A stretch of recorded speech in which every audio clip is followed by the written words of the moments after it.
Hello, everyone, and welcome to week 6 of English presentation. Hopefully, last week's presentation were not too nerve-wracking for you guys. But at least that's done. The first assignment is done. You can be relieved on that. But for this week, we're going to look at the content about the credibility and conclusion. And with last assignment, a visual message, maybe you can already see that almost every group has to do some kind of conclusion anyway at the end when you have to show the slides to review the points that you've already mentioned. Like you've already mentioned background and basic of pineapples and main point 2, main point 3, and then you said do you guys have any questions, and thank you for listening, that the end, some kind of conclusion like that. But today we're going to get into more details, okay, like of the elements of what a good conclusion should have.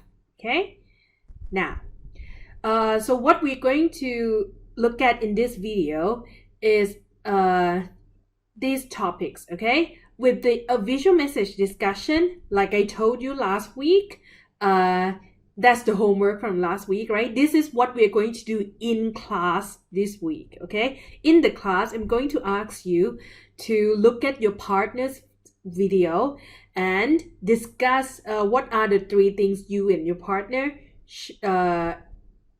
should improve, and what are the 3 things that are already good, or like the good things, the things that you want to compliment your friend about, okay? And next, the conclusion. This is the content, okay? The lecture part of this session in this video, how to end your presentation. Also, with a little practice of named my hero.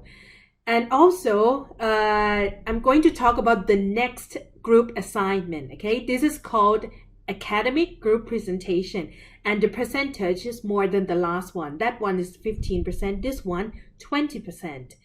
So kind of like after the description, the explanation I will give today, think about what you want to do, okay, the topic that you are interested in. So you can already start preparing if you want for this assignment. Okay, now you have to think back on the last week's presentation, okay? All of us might feel like there are things you want to improve, there are things you should have done but didn't do, or maybe it turns out like better than you think. Some people might thought that they were going to break down, they were going to be so nervous that they can't speak clearly, but in the end everything's fine. Everything looked fine. So the results are like varied, but the good news is, okay, this is not in like officially on the website, on the REG yet, but none of you guys fail, okay? So at least all of the groups performed they pass, okay? All of the groups pass, but the marks, the scores varies differently, okay? So but I promise I'm doing all I can to finish the grading as soon as possible, so bear with me, okay? But at least no one fails, okay? That's a good thing. Now let's look at these topics then, okay? So when you think about your performance, think of these things, okay? What did you and your partner do well? Describe it, how, okay, so that your partner knows, and also give feedback on others' strength. See, this strengths means even if I already show you the rubric, right, of how I am going to grade you guys, even if you have the same material, right, you have all these pictures under the same theme, right, but I can see that each one of you has different ways of explaining that image. And also with the body gesture, some groups use notes, some groups don't, but I can see like in each of you guys' performance that you have different strengths. And a good thing for this discussion in class the feedback part is that maybe you don't see your good side, okay, your strength, but your friend can see it and they can comfort you. They can tell you that, so you have more self-confidence. You can believe in yourself more, okay? Because if you can't see the good thing that you have, how can you portray or illustrate that strong point to other people, okay? So at least I hope that what you do well, especially when someone told you that, you have more confidence in yourself, okay? And for the second part, this is the part that most people are afraid of, because people are afraid of criticism in general. But the way I want you and your partner to talk to each other about what to improve, it's not to list like all the bad things you've done in your presentation. Of course, even you yourself know what you did wrong. Maybe you forgot the lines. Maybe you forgot like the order. There are some like some missing of cues, or like the rhythm of the presentation wasn't as smooth as you thought. But at least if someone points out those things to you, you know what to improve, okay? You know that this is not your best possible self to be in the presentation, okay? And with this one, constructive criticism, it's not about construction site, okay? It's not about building things, but constructive criticism means talking about things. You don't just criticize, oh, you look fat in this video, oh, you speak very loudly, you speak very quietly in this video. That's not constructive, okay? That's just gossiping. That's just listing like bad obvious things. But to give a constructive criticism, I want you and your partner, the kind of feedback that I want you guys to give to each other is that okay, I know that I noticed that you have a tendency to like move your hands a lot in the presentation, but maybe that's a good thing, okay? Moving your hands a lot makes the audience like not get bored easily, but maybe use the hand in a more professional way. See, if I like do this all the time, it's annoying, right? But the constructive criticism could be, well, instead of snapping the fingers, you can do it like this, like pointing things out, like move your like, or you can point the slides, point the notes, point at maybe not at the audience, like pointing directly, but or thinking even. See, so there are various ways of pointing fingers or moving your hands. Okay, you can give that kind of feedback to your friends. Okay, so if you want to criticize the bad things, criticize those points in a way that your friend can improve on, okay? Don't just say, oh, this is too long, this is too complicated. Say, oh, this is a bit complicated, maybe you can do this instead. Maybe you can do that instead. So give, not just point out the problem, but give them solutions. That's a good constructive criticism, okay? And when you know the weaknesses, things to improve, well, of course, give feedback. Talk to each other. Maybe that person who knows their weak point, maybe that person already know what their weaknesses are, but it might be better to talk with another person so that a solution come up in the conversation, okay? So try, okay? I'm going to let you guys discuss this in class, okay? But for this video, we'll move on to the next slide, okay? Now, with credibility, when you see this word credibility, maybe you are more familiarized with the word credible, the incredible, okay? But with this one, credibility, this is the pronunciation symbols, okay? IPA, for you to know. Credibility. It's actually about the quality of being trusted and believed in, okay? That's the key word. You want credibility in your presentation. It means you want the audience to trust you, okay, and to believe in you, or else they are not going to care about what you are talking about, okay? And also, it's the quality of being convincing or believable. So convincing or believable means whatever you say, you can convince people to believe you. You can convince them to think the way you want them to think.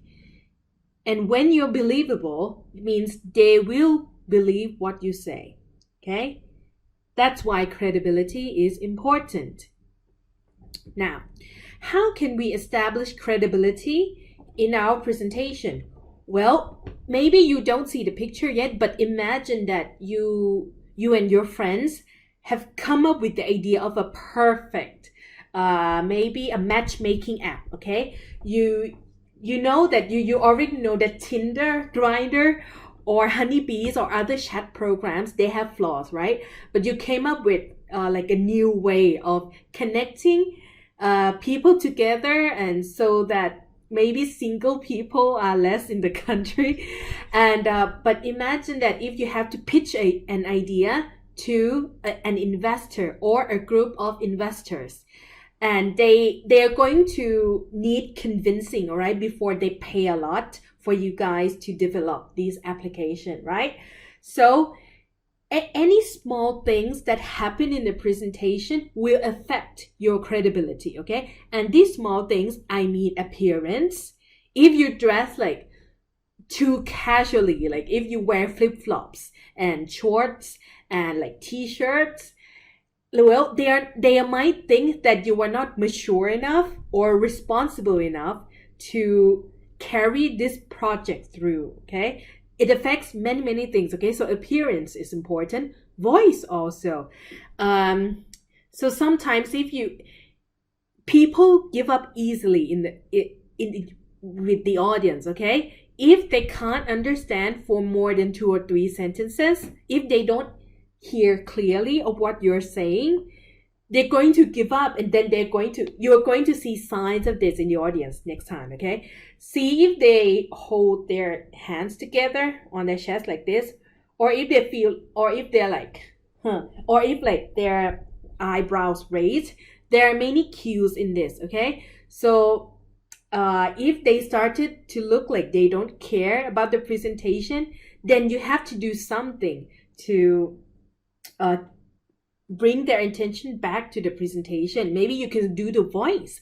If you have a monotonous voice, maybe like raising the voice for just a bit when you want to highlight any important parts, that's going to bring them back in time to what you want to say, okay? Voice is important. Also with pronunciation and grammar, not because you're going to be graded by that only, okay? It's not just for scores, but like I said, pronunciation and grammar affects how clearly you speak, how clearly can you communicate with your audience, okay? And it also shows how literate you are. So imagine like a speech contest, okay? If there's a competition where what you are a representative of the university and you have to get on the podium and then speak what you've prepared, right? Do a public speaking. Well, of course, your pronunciation and grammar is going to be important because because that is like the key decision that the referee is going to make of that presentation, okay? Sometimes it can even affect the mindset of other people that look towards you, okay? So for sometimes, like, we know that Thai accent is like, it's acceptable. We know that most students, when they talk to their friends, they don't have to speak like a reporter, okay? Reporting news in English, in perfect English. When you talk to your international friends, you just say, oh, eat lunch? No? Hungry? No? Yes, let's go to lunch. That's it. Communicative. That's it, right? But imagine that I think you've heard of the news before, right? like a teacher in a distant learning program that do video lessons, and she made lots of pronunciation and grammar mistakes in the slides and in her speech, and she got bombarded by online community, okay, that, oh, if you're how can you teach English with this pronunciation and this grammar? So if your students, no one cares, okay, as long as you don't have to use that in the exam or something. But when you are a teacher, you see, teachers have different standards, okay, especially if you are English teacher, and in the future you might have to teach other people about English, in English even. So they will look up toward you. They will look at this as a way to guarantee, to what you call, if there's a student who's deciding if you are a good teacher or not, they will look at your pronunciation and grammar for sure, okay?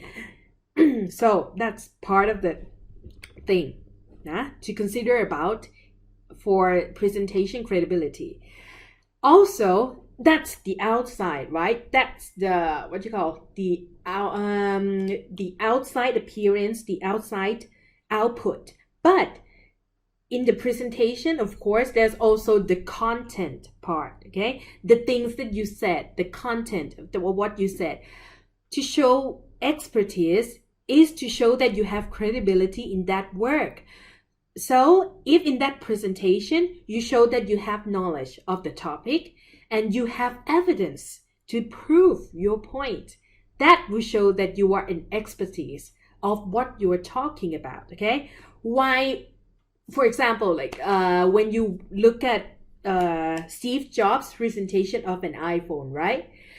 We all know that Steve Jobs doesn't know how to code, but he's a brilliant speaker. And when he talks, he doesn't just say, oh, iPhone is the best phones because I say so. No, he talks about the iPhone's element, the screen, the battery, the iOS, the operation system. All of this, it shows that he has knowledge of the product. And not just that, do you see that in Apple events, they always show maybe not the sale of the iPhone, but numbers, okay? Something that will prove that, oh, iPhone is the best seller in phone in 2020. Steve Jobs doesn't just say that. Steve Jobs shows the graphs, shows the numbers as evidence that you don't have to believe me just by word, but you can look at this number and know that that's the fact, okay? It's not boasting. It's not just wishful thinking, wishful speaking. It's real, okay? So evidence also proves that you have an expertise in that field. Okay, now I've talked about how we establish credibility, but now how can we lose credibility? So be careful when you do presentation, okay? How we can lose credibility? Well, first, being unprofessional. It's not just about appearance, voice, pronunciation, and grammar, like I said at the beginning. It's also other circumstances, okay? If you have a meeting to pitch your idea and you maybe you appear late, half an hour. You have a meeting at 10, but your group show up at 10:30. And if the customer is still waiting, they're going to be really angry, right? So that also shows unprofessionalism. Also, about being unprepared, insufficient knowledge, and lack of evidence. See? So even if in your mind when you prepare the script for the presentation with your friends, oh God, this is going to be the best presentation Ajahn Som is going to see, right? But if you just prepared once or didn't prepare at all with your friends and just say, okay, I'm going to talk part 1, you talk part 2, you talk part 3, right? And then on the day, everything's didn't go as smoothly as you planned. See, it shows that maybe you are not prepared enough. Maybe you are unprepared. So instead of me coming into class and, oh wow, this is the best presentation, well, that score, from full score of 10, is going to be deducted by 9, 8, 7 if you show these signs, okay, being unprepared or even insufficient knowledge, you say that the world is flat. We all know that. But then in my mind, I think, wait, but when I read the book, it says the world is round. Is your knowledge really like, and now I'm going to doubt the presenter. Does he know enough to teach me? Does he know enough to give a presentation about the world to me? Okay. Also, lack of evidence. See, sometimes you can't just say that, oh, we all know that Samsung is the best Android phone brands out there. Maybe not. Maybe actually, like, maybe it was true last year, but this year it's actually Oppo or Xiaomi. Okay. So you need to show the evidence to convince people. Okay. Now, also, I can see that from the presentation, even if like you have really interesting things to talk about, but the points that were deducted was from grammar or pronunciation mistakes, okay? And that's a shame, because I know that all of you guys can communicate with me in English, but sometimes when you are nervous, or sometimes you use what you call spoken language most of the time in your life, but it's actually when you write that sentence down, it was wrong grammar, okay? So be aware of that. And the common grammar mistakes, there are examples, okay? Like adjective and more or less than. So comparative adjective. Make sure you don't use like she is happy more than me, okay? Happy, you need to change happy into happier, okay? Than and then me. Don't use like, oh, this is more easier than last test, okay? More easier, no. You only choose one, okay? More complicated, less complicated, or hungrier, less hungry, okay? So make sure you be careful with that. Also, with verb ing, okay? For example, I go to Central, not for shop, okay? When you use for most of the time, okay? For plus verb ing, for shopping, okay? I'm going to Central to buy something. Okay, then. But I go to Sports Center for buying a new clothes. See? So there's a difference in that. Be careful of to infinitive or for gerund. Okay? The knowledge you get from Foundation English will help with this. What else? Of course, when you do presentation, sometimes you're going to have to use more than one verb, right? But when you do two verbs, make sure you use the correct form of those two verbs, okay? With the verb demonstrate, illustrate, tell, present,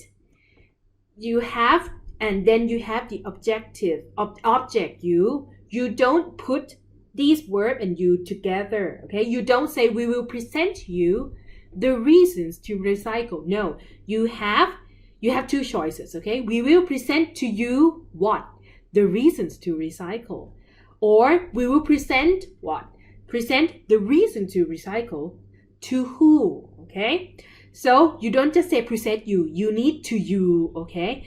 And if you want to put it next to the verb present to you or present something to someone like this. So when if you really have to memorize it, recite it to yourself, right? Rehearse, you have to say, okay, present something to someone, or present to someone something, okay? Demonstrate something to someone, demonstrate to someone something. Be careful when you write the script, okay? Hi, today I'm going to talk about it. Hi, today I'm going to present you to, okay? Be careful of that. Also, lacking of or affect to, okay? So lack means you miss something, right? But the way you use lack, you lack something. I lack preparation. I lack the ability to love you. See? Lack, something lack is a verb You don't say the school is lacking of something, okay? You lack something, no need to use of. The school is lacking preparation, you see? No need to use of, nah? Or affect. Affect means the rain affects the traffic jam in Bangkok. See? Something affects something. No need to use to, okay? The rain affects to my house. No. Okay? You use lack or affects plus noun. Okay? No need to use to or of. No preposition. Okay? The rain affects my house, like I said. The school lacks or the school is lacking preparation. What else? Okay, now I've already put this as a Microsoft Word, a different file. Okay, I already attached this with the week 6 lesson. Okay, so make sure that you do the exercise. Okay, outside the class, before the class. Okay, about comma grammar mistakes, and also check the answer with the answer key. Okay. So, okay, let me show you this. These are the two. So this is the file called Week 6 Credibility Grammar Mistakes, okay? There are only 10 sentences to read about to find mistakes, okay? Error checking, okay? So please do it before class. It will really help. And then only after you finish this that you see the key answers here, okay? Or else what's the point of doing the exercise, okay? It's going to benefit you, trust me, okay? More or less.